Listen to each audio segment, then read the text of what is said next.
அரபாவுடைய மைதானம் இன்று பாக்கியம் பொருத்தியவர்கள் அந்த ஹாஜிகள் யாருக்கு வாய்ப்பு கொடுக்கவில்லை அல்ல அடுத்த ஆண்டு அடுத்து மரணிப்பதற்கு முன்னால் அல்லாஹ் பாக்கியத்தை தர வேண்டும். பெருமானார் சொன்னார்கள், ஆசைப்படுங்கள் ஹஜ்ஜுக்கு போவதற்கு. ஒரு காலம் வரும் நீங்கள் ஆசைப்படுவீர்கள் காபா இருக்காது என்றார்கள் பெருமானார்.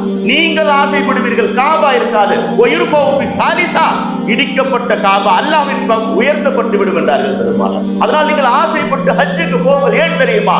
இந்த ஒரு அரபாவுடைய மைதானத்தின் சிறப்பு தான். ஸல்லல்லாஹு அலைஹி வஸல்லம் சொன்னார்கள், அரபாவுடைய மைதானத்தின் சிறப்பு எப்படிப்பட்டது தெரியுமா?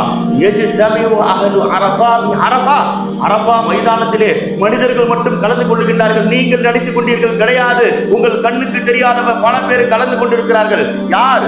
ஜிப்ரீல் வ மீகாயில் வ இஸ்ராஃபீல் வல் ஹஸிர். இஸ்ராஃபீல் அலைஹிஸ்ஸலாம், இஸ்ராயில் அலைஹிஸ்ஸலாம், ஹஜ்ரத் ஜிப்ரீல் அலைஹிஸ்ஸலாம், மீகாயில் அலைஹிஸ்ஸலாம், ஹிஸ்ர் அலைஹிஸ்ஸலாம் எல்லாம் அரபாவுடைய மைதானத்தில் கலந்து கொள்கிறார்கள். அரபாவுடைய பூமிக்கு சிறப்பு. அதனால்தான் அந்த பூமியில் கேட்கப்படுகின்ற துஆ இருந்தது. கஸாலி ரஹ்மத்துல்லாஹி அலைஹி இஹ்யா உலூமுதீனில் சொல்லுகின்றார்கள், அவர்கள் மட்டும் கலந்து கொள்ளவில்லை. வயஹதுரு ஃபீஹா அர்வாஹுல் அவ்தாத் வல் அக்தாப் வல் அக்வாஸ் வல் அப்தான். இதுவரை உலகத்திலே எத்தனை அக்தாபுகள் அக்வாஸ்கள் மரணித்தார்களோ எல்லா ரூஹுகள் அரபாவிலே ஒன்று சேருகிறது. யோசிப்பார், அந்த பூமியினுடைய சிறப்பு எந்த அளவுக்கு உயர்ந்ததாக இருக்கும் என்று சொன்னார்.